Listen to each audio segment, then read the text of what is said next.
Bienvenue mes amis dev. Comprendre les codes d'état HTTP, encore appelés en anglais Status Code, est indispensable pour les tests d'API, les tests automatisés et les pen testing ou tests d'intrusion. Chaque requête envoyée à une API génère une réponse du serveur sous forme de code d'état.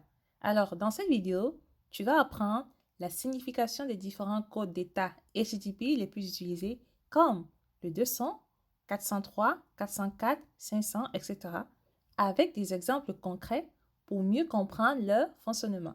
Alors, c'est parti avec les anti-dev.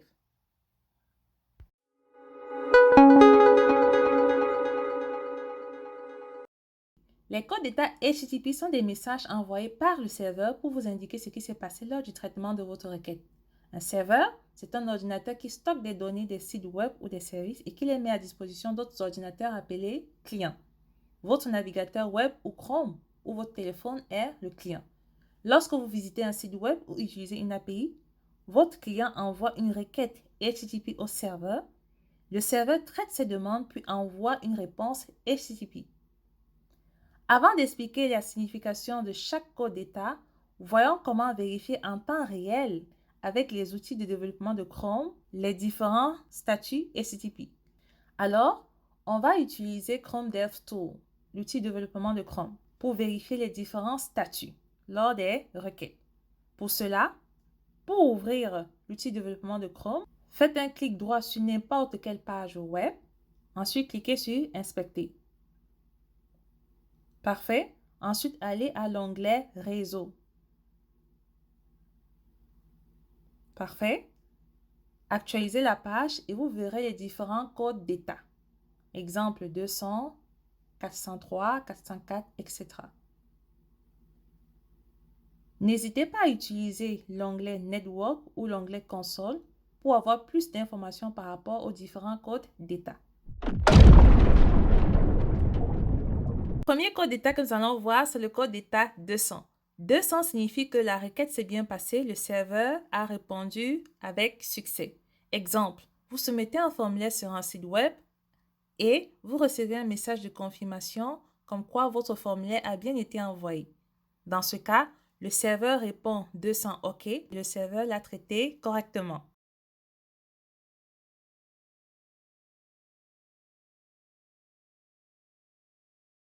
Le deuxième code d'état que nous allons voir, c'est le code d'état 401, qui signifie non autorisé. Imaginez que vous tentiez de vous connecter avec une adresse email ou un mot de passe fictif. L'API ne trouve aucune trace de votre utilisateur dans sa base de données. Alors, c'est quoi la réponse du serveur? Le serveur répond par un 401 non autorisé, qui signifie il ne vous reconnaît pas. Vous devez fournir des informations d'identification valides avant d'accéder à l'application. Le troisième code d'état HTTP que nous allons voir, c'est le code d'état 403 qui signifie accès refusé. Même si vous êtes connecté, vous n'avez pas l'autorisation d'accéder à une ressource. Ici, on met en avant la permission. Exemple, imaginez que vous êtes connecté sur un site web en tant qu'utilisateur normal et vous essayez d'ouvrir le tableau de bord d'administration. Le serveur vérifie vos autorisations, vos permissions et constate que vous n'êtes pas un administrateur. Dans ce cas, il va répondre avec un 403 qui veut dire interdit. Vous n'êtes pas autorisé à accéder à cette ressource. Donc, l'erreur 403 se produit lorsque le serveur vous identifie, mais que vous ne disposez pas des autorisations nécessaires pour accéder à une ressource. Quatrième code d'état HTTP, le code d'état 404. 404 signifie page introuvable.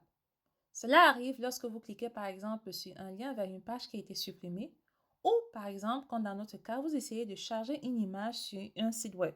Au lieu que cela fonctionne, le serveur vous retourne l'erreur 404 qui signifie page introuvable.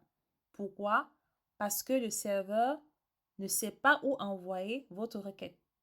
Donc, l'erreur 404 signifie que le système tente d'envoyer votre fichier à un emplacement inexistant. Le prochain code d'état HTTP que nous allons voir, c'est le code d'état 500. 500 signifie erreur interne du serveur. Donc, le serveur a rencontré un problème ou une erreur. Cela se produit à quel moment? Ça peut arriver que vous êtes sur une application, l'application crash, ou alors, Par exemple, en ligne, vous essayez d'acheter quelque chose et le site est inaccessible. OK? Le serveur renvoie une erreur 500. Ce n'est pas de votre faute. C'est le serveur qui n'a pas pu traiter votre requête correctement. Alors, c'est quoi la cause? Ça peut être une erreur dans le code de back-end, ça peut être la base de données qui ne répond pas, ça peut être le serveur est surchargé et ça peut être une mauvaise configuration côté serveur. Alors, comment résoudre ce problème? Les développeurs peuvent résoudre ce problème premièrement en consultant les journaux du serveur.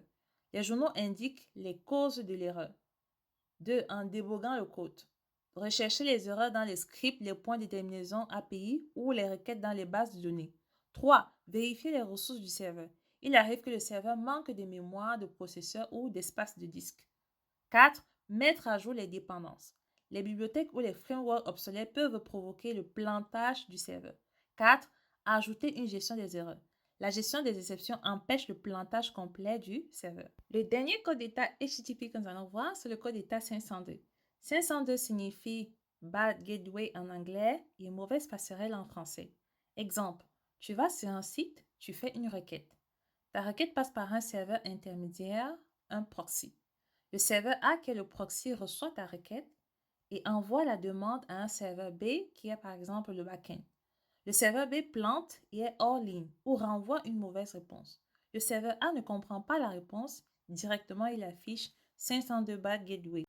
Alors, lorsque tu vois une erreur 502, sache que c'est un problème de communication entre deux serveurs. Merci d'avoir écouté la vidéo. N'oublie pas de liker, de t'abonner et de partager. Surtout, laisse-moi une note en commentaire. Merci.